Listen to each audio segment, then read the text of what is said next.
मेरा नाम अंजना है। ये कहानी एक 60 साल के बुढ़े की है जो अपनी 18 साल की पत्नी को गर्भवती करने के लिए घर में सफ़ेद घोड़ा क्यों लाता था। सुनकर आपकी जान निकल जाएगी। मैं अंजना। मुझे बचपन से ही पढ़ने लिखने का बहुत शौक़ था।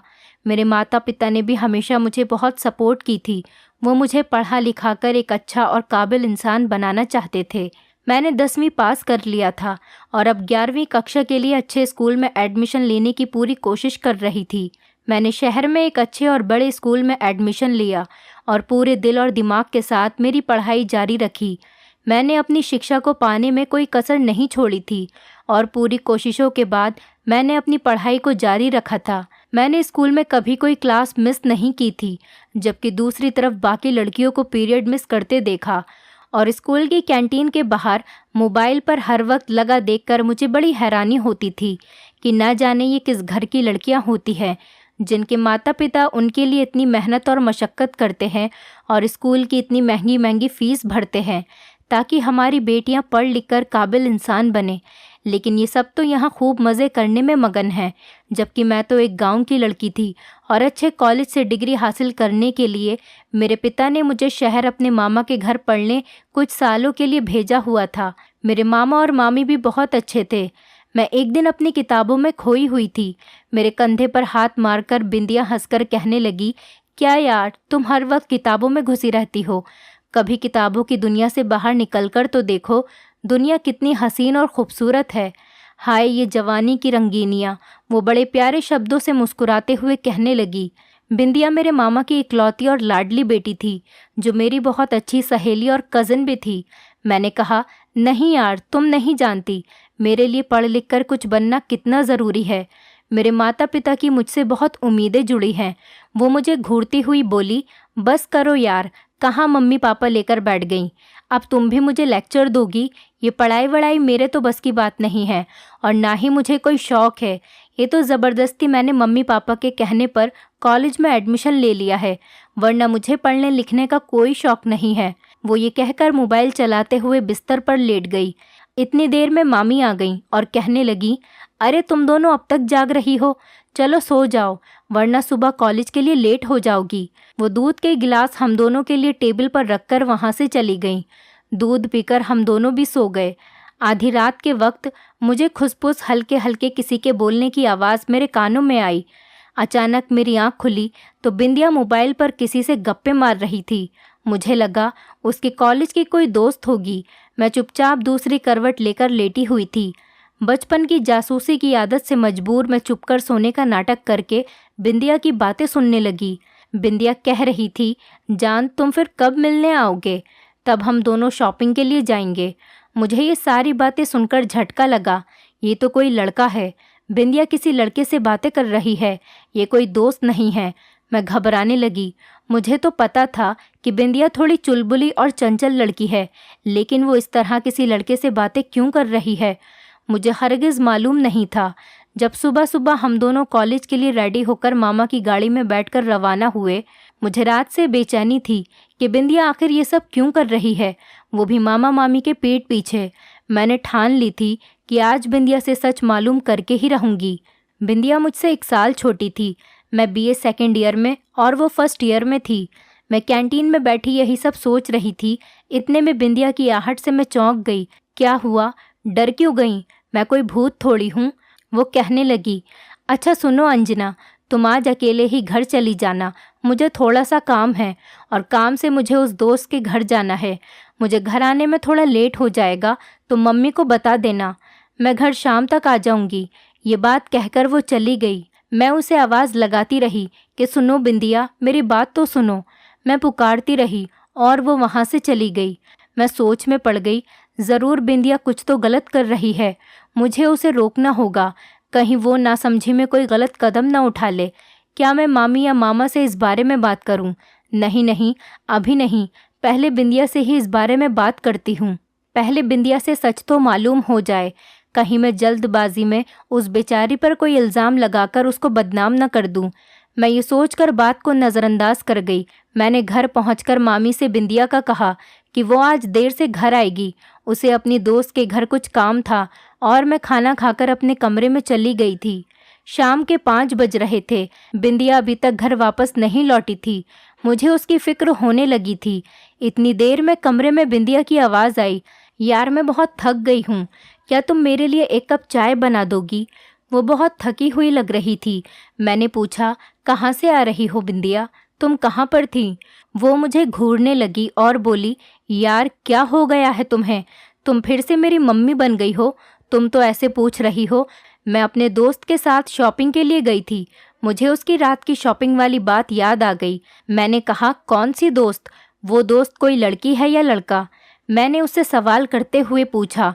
वो ज़ोर ज़ोर से हंस पड़ी और कहने लगी, अच्छा तो तुम रात को छुपकर मेरी और जीत की बातें सुन रही थी। मैं उसे तसल्ली से देखकर बहुत हैरान थी और मैंने पूछा, ये जीत कौन है? क्या मामा और मामी जानते हैं जीत के बारे में? वो हंसकर कहने लगी, नहीं नहीं, अभी तो नहीं जानते हैं, लेकिन कुछ दिनों बाद जान जाएंगे। मैंने कहा, क्या मतलब है तुम्हारा? तो वो कहने लगी, अरे यार तुम तो मेरी इतनी फिक्र कर रही हो। जीत कोई ऐसा वैसा लड़का नहीं है, वो बहुत अच्छा है। मैं जल्द ही मम्मी पापा से उसके बारे में बात करूंगी और मुझे यकीन है वो भी जीत के रिश्ते के लिए कभी इनकार नहीं करेंगे और आखिर फिर मैं उनकी इकलौती और लाडली औलाद हूँ। वो मुझसे कहने लगी, मम्मी पापा ने मेरी कभी कोई बात नहीं टाली है, फिर इस बात को कैसे टाल सकते हैं? हालांकि मैं जानती थी कि हमारे गांव के माहौल और यहाँ शहर के लोगों में बहुत फ़र्क है।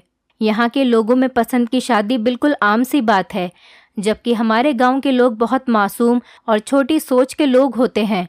वो लड़के और लड़की की दोस्ती तो दूर, उन्हें एक दूसरे से बात तक करने को बहुत ही गलत समझते थे। शायद मैं यूं ही बेवजह बिंदिया को गलत समझ रही थी। शायद मेरा ताल्लुक गांव से है, इसीलिए मुझे बिंदिया और जीत की दोस्ती पर हैरत हो रही थी। फिलहाल दिन यूं ही गुजर रहे थे, लेकिन मेरा दिल ना जाने क्यों बिंदिया के लिए बहुत फिक्रमंद था, जबकि वो तो मुझे अब जीत से जुड़ी हर बात बताने लगी थी। उसकी दोस्ती जीत के साथ बहुत ज़्यादा बढ़ रही थी। उसके साथ छुप छुप कर मिलना, रात रात भर उससे फ़ोन पर बातें करना, मुझे हर पल बस यही फिक्र लगी रहती थी कि मामा मामी ने अगर इस रिश्ते के लिए इनकार कर दिया तो बिंदिया का क्या होगा। नहीं नहीं, ऐसा नहीं हो सकता। बिंदिया जीत के लिए दीवानी हो गई है, वो कहीं कोई गलत कदम न उठा ले।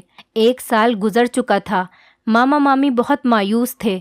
मैं छुट्टियों पर अपने गांव अपने माता पिता के पास जा रही थी, लेकिन उस 1 साल में मामा मामी और बिंदिया के साथ जो हालात गुजरे, मुझे उस पर बेहद अफसोस था।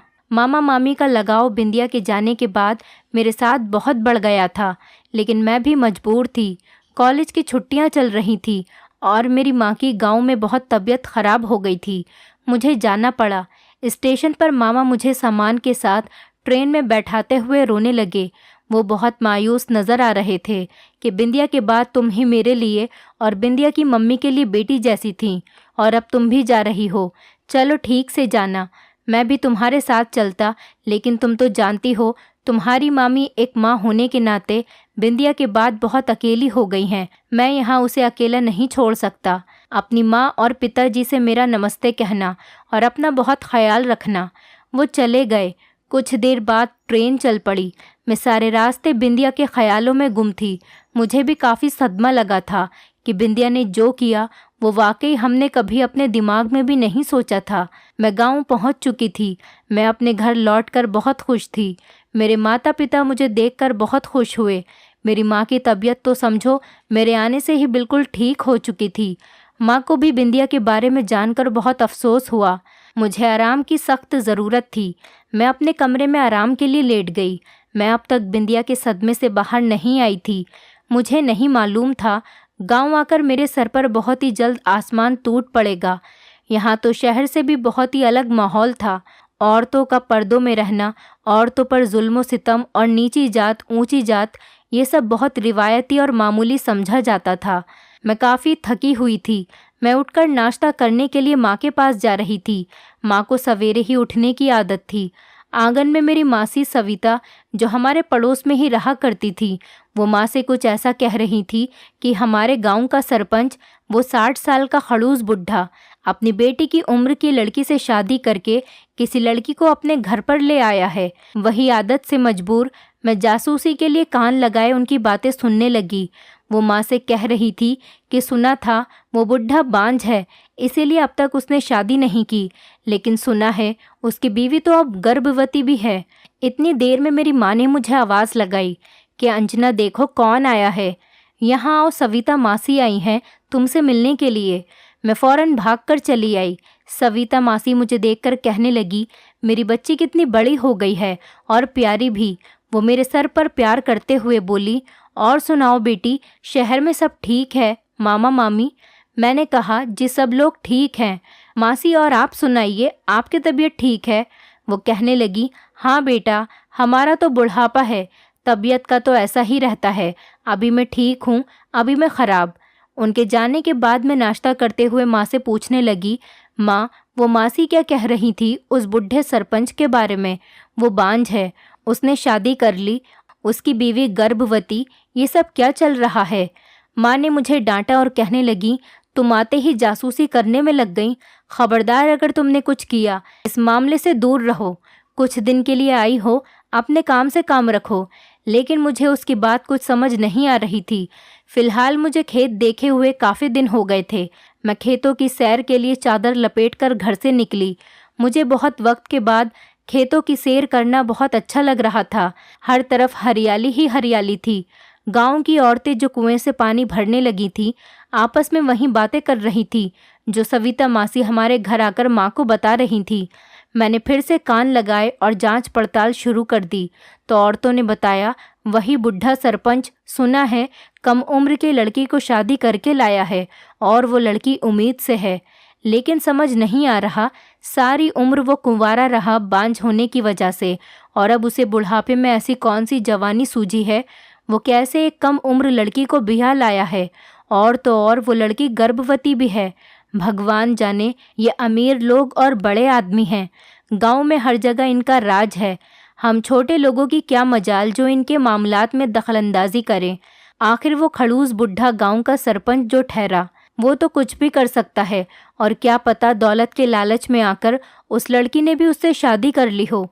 ये सब सुनकर मुझे बड़ी हैरानी होने लगी, और मेरी जासूसी की आदत जो थी, मेरे दिमाग में हज़ारों सवाल उंडेलने लगी थी। नहीं, कुछ तो ज़रूर है, कुछ तो राज है ऐसा। अचानक गांव में ये सब ऐसा तो कभी नहीं हुआ। मैं अपने कमरे में इधर उधर टहल रही थी और ये सब सोच रही थी कि वो सरपंच तो है और दौलतमंद भी, लेकिन कैसे इतनी कम उम्र की लड़की से शादी, वो भी यूं अचानक? क्योंकि बचपन से गांव में यही मशहूर है कि वो बुढ़ा बांझ था, इसीलिए सारी उम्र उसने शादी नहीं की, और आज अचानक शादी, वो भी 60 साल के बुढ़ापे में, और वो भी इतनी कम उम्र की लड़की। और चलो एक पल के लिए मान भी लिया, उस लड़की ने दौलत के लालच में शादी कर भी ली, लेकिन वो गर्भवती कैसे हो गई?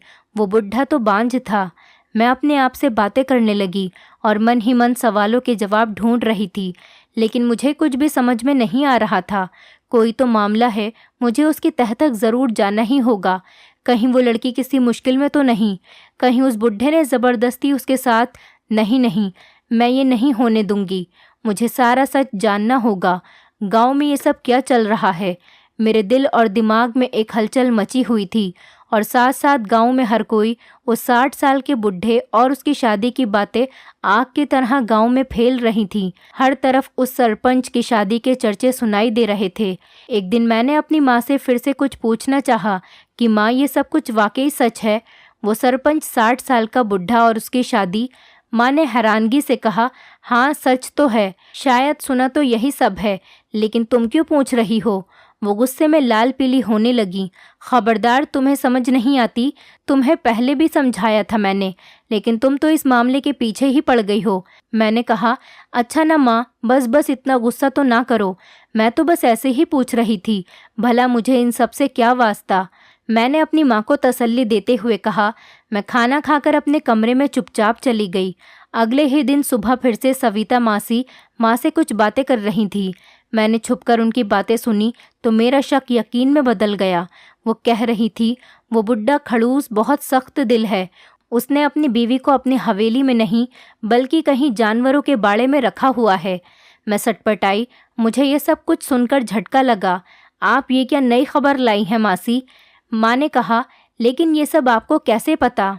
वो कहने लगी, वो चमेली है ना जो सरपंच की हवेली में काम करने जाती है, वही बता रही थी। बस ये सुनकर अब तो मुझे इस चमेली से ही मुलाकात करनी थी। मैंने ठान ली थी कि मैं उस लड़की की मदद ज़रूर करूँगी। शायद वो किसी मुश्किल में है, भला इस तरह कौन अपनी बीवी को जानवरों में रखेगा। हैरत है, वो बुढ़ा खड़ूस सरपंच है तो क्या मतलब औरतों पर जुल्म करेगा। ये सब नहीं होने दूंगी मैं। माँ को बिना बताए ही अगले दिन छुपकर पहले सविता मासी के घर गई और कहा, मासी मुझे उस चमेली से मिलना है, उसका घर कहाँ पर है। वो कहने लगी, भला तुम्हें चमेली से क्या काम है। मैंने कहा, वो काम काज करती है ना, मेरी सहेली की माँ बहुत बीमार है, उसके घर काम के लिए बाई की ज़रूरत है। सविता मासी कहने लगी कि भगवान उन्हें सेहत दे और चमेली का पता बताने लगी। मैं दौड़ी दौड़ी चमेली के घर पहुंची और मैंने उसका दरवाज़ा खटखटाया। अंदर से आवाज़ आई, कौन? आप कौन हैं? मैंने कहा, दरवाज़ा खोलो, मैं एक काम से आई हूँ आपके पास। उसने मेरी आवाज़ सुनकर दरवाज़ा खोला। मैंने कहा, वो दरअसल मुझे आपसे कुछ काम है, क्या मैं अंदर आ सकती हूँ? चमेली मुझे अंदर ले गई। वो एक अच्छी उम्र की सेहतमंद औरत थी। लगभग वो 40 साल से इस हवेली में काम करती थी। मैंने उससे जैसे ही सरपंच के बारे में पूछा, वो घबराने लगी। उसके चेहरे का रंग उड़ गया कि मैं इस सरपंच के बारे में क्यों पूछताछ कर रही हूँ। लेकिन मेरे बहुत कहने पर जब उसने मुझे सारी बात डिटेल से बताई तो मेरे पैरों तले से ज़मीन निकल गई। मैं उसकी बात सुनकर कांप गई कि भला वो ये सब सच कह रही है या फिर कुछ और सच्चाई है। वो कहने लगी, मैडम जी, एक दिन वो शादी करके चोरी चुपके उस लड़की को हवेली में लाए थे जिसकी उम्र लगभग सिर्फ 18 साल है। वो लड़की हमेशा चादर में लिपटी पर्दे में ही रहती थी, लेकिन वो संगदिल बुढ़ा उसे जिस दिन से शादी करके लाया और उसे जानवरों के बाड़े में रखता था। और तो और जुल्म की इंतहा ये देखो, वो हवेली को वारिस देने के लिए, इस लड़की को गर्भवती करने के लिए हर रात एक नई नस्ल का घोड़ा उस लड़की के पास छोड़ आता है, क्योंकि वो खुद तो बांझ है जो ख़ानदान को वारिस नहीं दे सकता। और आज देख लो, वो लड़की देखते ही देखते गर्भवती भी हो गई। ये सुनकर तो मुझ पर खौफ चढ़ गया था। मेरा मुंह खुला का खुला रह गया कि क्या तुम ये सब कुछ सच कह रही हो। मैं उसकी बातों को मोबाइल में रिकॉर्ड कर चुकी थी और मैं ये सब सुनकर वहाँ से चल पड़ी। मुझे पूरा यकीन था वो लड़की ज़रूर किसी मुश्किल में है, लेकिन उसके साथ इस बुढ़े की घिनौनी हरकत में सोच भी नहीं सकती थी कि अमीर लोग इतना भी गिर सकते हैं। मैं सारी रिकॉर्डिंग पुलिस के हवाले करके उस बुढ़े को सलाखों के पीछे करना चाहती थी, लेकिन मुझे कुछ और सबूत अभी इकट्ठे करने थे। मैंने हवेली जाकर उस लड़की से मिलने की बहुत कोशिश की, लेकिन मेरी कोशिश हर बार नाकाम साबित हुई। एक दिन रात के वक्त मैं छुपकर घर से निकली और हवेली की तरफ बढ़ी तो मैं खौफजदा हो गई कि वो बुढ़ा सच में एक घोड़ा लिए इसी बाड़े की तरफ जा रहा था जहां उस लड़की को रखा हुआ था। अब रोज़ रात में छुपकर इस बुढ़े की तमाम हरकत को कैमरे में रिकॉर्ड करती। वो हर बार एक नई नस्ल का घोड़ा उस औरत के पास क्यों ले जाता था। अब तो वो गर्भवती भी हो चुकी थी। आखिर ये सब चल क्या रहा था। मुझे जल्दी इस राज से पर्दा उठाना था। आखिर बस मुझे अब सिर्फ उस लड़की से मिलकर ही सारी सच्चाई जाननी थी कि कैसे वो गर्भवती हुई। आखिर उसके साथ इस तरह हर रात एक घोड़े ने गुजारी और क्यों इस सरपंच ने उसकी ज़िंदगी को तबाह कर डाला था। एक दिन मैं छुपकर हवेली की तरफ गई और मौका देखकर मैं चमेली की मदद से हवेली के पीछे वाले रास्ते की तरफ जहां जानवरों का बाड़ा था मैं उसमें चली गई। उस दिन बुढ़ा सरपंच किसी काम से गांव से बाहर गया हुआ था। मेरे पास ये बहुत अच्छा मौका था। अब मैं इस राज से पर्दा उठा सकती थी। अभी मैंने अंदर कदम ही रखा था, वो लड़की फौरन घबरा गई और मुझे देखकर शायद वो डरने और सहमने लगी। उसने मेरी आहट की आवाज़ सुनकर ही अपना चेहरा छुपाकर खुद को चादर में लपेट लिया था और वो एक कोने में जा बैठी और मुझसे नज़रें चुराने लगी। मैं उसे घूरने लगी, लेकिन मुझे उसका चेहरा ठीक से नज़र नहीं आ रहा था। मैंने तसल्ली भरे शब्दों में कहा, सुनो, तुम घबराओ नहीं, मैं तुम्हारी ही मदद के लिए यहाँ पर आई हूँ। मुझे पता है तुम इस अत्याचार में घिरी हुई हो। मुझे सारा सच बता दो, मैं तुम्हें यहाँ से आज़ाद कर सकती हूँ। लेकिन वो बहुत डरी हुई और सहमी हुई लग रही थी। वो मुझे देखकर कांपने लगी और चुपचाप बैठी रही। मैंने सोचा ऐसे तो ये सच बताते हुए हिचकिचाएगी, क्यों ना मैं उससे सारे सवालात के ज़रिए मालूमात हासिल करूं। मैंने छुपकर मोबाइल का कैमरा ऑन किया। मैंने कहा, क्या इस बुढ़े ने तुमसे ज़बरदस्ती शादी करी है? उसने हाँ में सिर हिलाया। फिर मैंने कहा, क्या तुम अभी गर्भवती हो? उसने फिर से हाँ में सिर हिलाया। मेरा अगला सवाल ये था कि क्या वो बुढ़ा एक बांझ है? उसने फिर हाँ में सिर हिलाया। मैंने कहा, क्या वो तुम्हें गर्भवती करने के लिए और ख़ानदान को वारिस देने के लिए घोड़े लाता था इस बाड़े में? उसने कोई जवाब नहीं दिया। मैंने फिर से वही सवाल किया। वो फिर खामोश रही। मैंने कहा, उसकी इस घिनौनी हरकत की सज़ा मैं उसे दिलवाकर रहूँगी। वो चुपचाप बैठी काँप रही थी। मैं फ़ौरन दौड़ती हुई पुलिस के पास पहुँची और सारा सच पुलिस को बता दिया और एक एक करके सारे सबूत पुलिस के हवाले किए। अब मुझे उस दिन का इंतज़ार था जब उस बूढ़े सरपंच को गांव लौटकर आना था और पुलिस ने उसे गिरफ्तार करके सलाखों के पीछे डालना था। मैं बहुत बेसब्री से उस दिन का इंतज़ार करने लगी। अब तो पुलिस वालों को भी हमारे साथ ही गांव वालों के सामने इस बूढ़े को जलील करना था। अचानक उन्हीं कुछ दिनों में मेरे मामा और मामी गांव आ गए थे मुझे लेने के लिए, क्योंकि मेरे कॉलेज की छुट्टियां अब ख़त्म होने को थीं। मामा मामी ने कहा, हमने सोचा दीदी और जीजा से भी मिल लेंगे और तुम्हें भी साथ ही शहर अपने साथ वापस ले जाएंगे। बस इतनी देर में दरवाजे पर दस्तक हुई और ख़बर मिली कि गांव का सरपंच यहाँ लौट आया है और हमने सब गांव वालों को अपनी हवेली में एक ज़रूरी ऐलान सुनने के लिए दावत दी है। बस ये सुनते ही मैंने पुलिस को इत्तला दी और शाम होते ही सब गांव वाले हवेली में जमा हो गए। मेरे मामा मामी और मेरे माँ बाप इस बात को जानते थे। मैं पुलिस के हाथों उस बुढ़े को गिरफ्तार करवाने वाली हूँ और उस लड़की को आज़ाद करवाने के लिए गांव वाले भी इकट्ठा हो गए थे, क्योंकि मैं सबको इस बुढ़े की घिनौनी हरकत की सच्चाई बता चुकी थी और सारे गांव वाले लड़की को आज़ाद करवाने के लिए मेरे साथ जमा थे। इतनी देर में सरपंच कोई ज़रूरी ऐलान करता।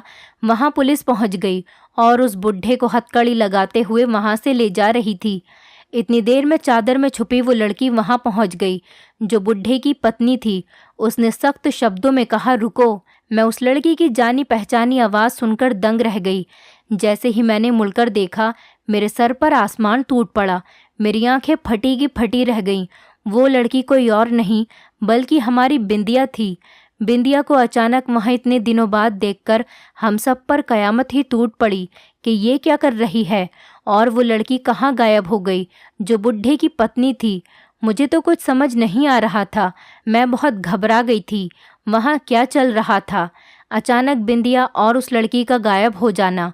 फिलहाल मैंने पुलिस से कंप्लेन वापस ली और बुढ़े को छुड़वा दिया। बिंदिया का कहना था कि वो खुद गांव वालों को सारी सच्चाई बताएगी। मामा और मामी तो हैरत में आ गए थे बिंदिया को इस हालत में देखकर, लेकिन इतने सालों बाद बिंदिया को देखकर वो बहुत खुश हुए थे। मामी तो बिंदिया को प्यार से चूमने लगी। मेरी बच्ची तू कहाँ थी? मेरी नज़र जब बिंदिया के पेट पर गई तो मैं घबराने लगी कि कहीं बिंदिया की इस हालत का जिम्मेदार वो बुढ़ा तो नहीं। इस हालत का जिम्मेदार ये बुढ़ा या फिर मेरे दिमाग में लाखों सवाल पैदा हो रहे थे। बिंदिया अपने माता पिता से मिलकर बहुत खुश हुई और हाथ जोड़कर माफ़ी मांगने लगी कि मुझे माफ़ कर दीजिए, मैंने बहुत बड़ी गलती की। मैंने जीत की बातों में आकर घर से भागकर जीत से शादी कर ली थी। मेरे दिमाग में आया। मैंने एकदम कहा, कहीं वो जीत ये सरपंच तो नहीं? वो कहने लगी, नहीं नहीं, वो एक धोखेबाज लड़का था। उसने मुझे धोखा दिया और इस तरह मैं जब गर्भवती हुई तो इस बच्चे को उसने अपनाना नहीं चाहा। वो मुझे धोखा देकर चला गया था और मैं इस हाल में बुरी तरह फंस चुकी थी। मुझे इस गांव में जीत ही लाया था। मैं यहाँ आने से पहले नहीं जानती थी कि ये गांव मेरी बुआ का गांव है। जब मैं यहाँ आई तो खुद को छुपाकर रहने लगी। कुछ दिनों बाद जब मैं गर्भवती हुई तो जीत मुझे यहाँ अकेले तन्हा बेसहारा छोड़कर चला गया। मैं बहुत अकेली पड़ गई थी, लेकिन उस वक्त मेरी मदद इन्होंने की। उसने सरपंच की उंगली उठाकर इशारा किया। ये वो नेक आदमी हैं जिन्होंने मेरी मदद की और मुझे यहाँ ज़माने से छुपाकर इस हालत में सबकी नज़रों से दूर रखा। और ये सब मेरे ही कहने पर, क्योंकि मैं ज़माने के सामने नहीं आना चाहती थी।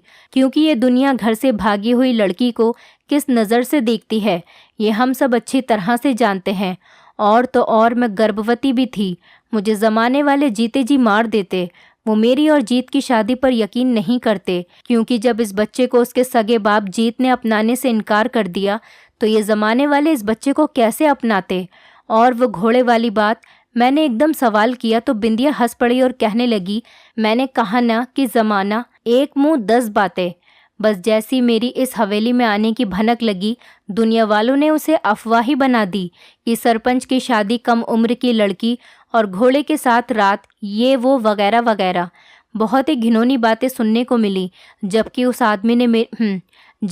आदमी ने मेरे सर पर बाप बनकर हाथ रखा था और मुझे यहाँ हवेली में छुपा कर रखा। और वो घोड़े उनके अपने हैं, जिसे वो हर रोज़ खरीद कर अपना शौक़ पूरा करने के लिए यहाँ पर लाते हैं। उनका शौक़ है घोड़ों को पालना और उनकी देखभाल करना। मैंने कहा, लेकिन बिंदिया, तुम उस दिन क्यों चुप रही जब मैं छुपकर तुम्हारे पास मिलने आई थी? तब भी तुमने मुझे ये सब कुछ नहीं बताया। बिंदिया ने कहा, क्योंकि मेरी गलती थी, इसीलिए मैं तुम्हें देखकर बहुत डर गई थी। तुम्हें यहाँ देखकर मुझे कुछ समझ नहीं आया और मैंने हर बात का हाँ हाँ में जवाब दिया। मैंने सबसे माफ़ी मांगी, क्योंकि किसी को नहीं पता था कि मैं यहाँ पर सब कुछ रिकॉर्डिंग कर रही हूँ। मैं अपनी हरकत पर बहुत शर्मिंदा थी। मैंने गांव के सरपंच से हाथ जोड़कर माफ़ी मांगी। वो कहने लगे, कोई बात नहीं, तुम्हारी जगह कोई भी होता तो वो भी यही करता। हाँ, ये सच है, मैं एक बांझ आदमी हूँ और सारी ज़िंदगी मैंने शादी नहीं की। लेकिन अगर मेरी अपनी औलाद नहीं तो क्या हुआ? इस बच्ची बिंदिया को देखकर मुझे अपनी सगी औलाद जैसा एहसास महसूस हुआ और मैंने उसके सर पर बाप बनकर हाथ रखा और उसे अपनी हवेली में सबसे महफूज जगह बाड़े में रखा, जहाँ कोई भी आता जाता नहीं था। पर ना जाने कैसे उस चमेली को इस लड़की के बारे में पता चल गया और उसने तरह तरह की बातें गाँव में घर घर जाकर आग की तरह फैला दी थी, जबकि सच्चाई उससे बिल्कुल अलग थी। सच कुछ और था और गांव वालों के दिल भी सरपंच जी के लिए बिल्कुल साफ हो चुके थे। वो सब जान गए थे कि हर इंसान जो दिखाई देता है, ज़रूरी नहीं वो हर बार गलत हो। कभी कभी बाहर से सख्त दिल रखने वाले लोग अंदर से उतने ही नरम दिल होते हैं। हम लोग बिंदिया को लेकर घर आ चुके थे। हम लोगों ने बिंदिया को माफ़ कर दिया था। वो अपनी गलती पर बहुत शर्मिंदा थी और मुझसे कहने लगी, अंजना, तुम हमेशा मुझे समझाती थीं, लेकिन मैं गलत रास्ते पर चल पड़ी थी और अपनी एक गलती की सज़ा इस तरह भुगत चुकी हूँ। मेरी और हिम्मत नहीं है। बस ये बच्चा दुनिया में आ जाए तो मैं इसको एक अच्छी परवरिश दूंगी और उसे तुम्हारी तरह एक अच्छा और नेक इंसान बनाऊंगी। कुछ महीने बाद बिंदिया ने एक नन्ही सी बेटी को जन्म दिया और तो और उसका नाम अंजना रखा। हम सब बहुत खुश थे। बिंदिया ने कभी दूसरी शादी नहीं की और अपनी आगे की ज़िंदगी उस बच्चे की अच्छी परवरिश में गुजार दी। मैंने भी डिग्री हासिल करके, अच्छी शिक्षा पूरी करके ऑस्ट्रेलिया चली गई। मुझे देखकर मेरे माता पिता भी बहुत खुश थे। अब मैंने भी खूब मेहनत मशक्क़त और अच्छी जॉब करते हुए गांव से शहर आकर शिफ्ट हो गए थे। मामा मामी और बिंदिया भी नन्ही सी अंजना के साथ अपनी ज़िंदगी में बहुत खुश थे। ज़रूरी नहीं आंखों देखा सच ही हकीकत साबित हो और सुनी सुनाई बातों पर यकीन करने के बजाय अच्छे से जांच पड़ताल कर ली जाए। और कभी कभी बाहर से सख्त मिजाज लोग भी अंदर से नरम दिल होते हैं। बिंदिया ने जो गलती की थी उस पर तो उसे बहुत ही पछतावा था, लेकिन उसकी बेटी का उसकी ज़िंदगी में आ जाने से बिंदिया को जीने की एक नई उमंग मिल गई थी। दोस्तों, उम्मीद करती हूँ आपको हमारी कहानी पसंद आई होगी। कहानी पसंद आई है तो वीडियो को लाइक करें, चैनल पर नए हैं तो चैनल को सब्सक्राइब करें और हाँ, नोटिफिकेशन बेल को ज़रूर दबाएं ताकि अगली अपडेट सबसे पहले आपको मिले।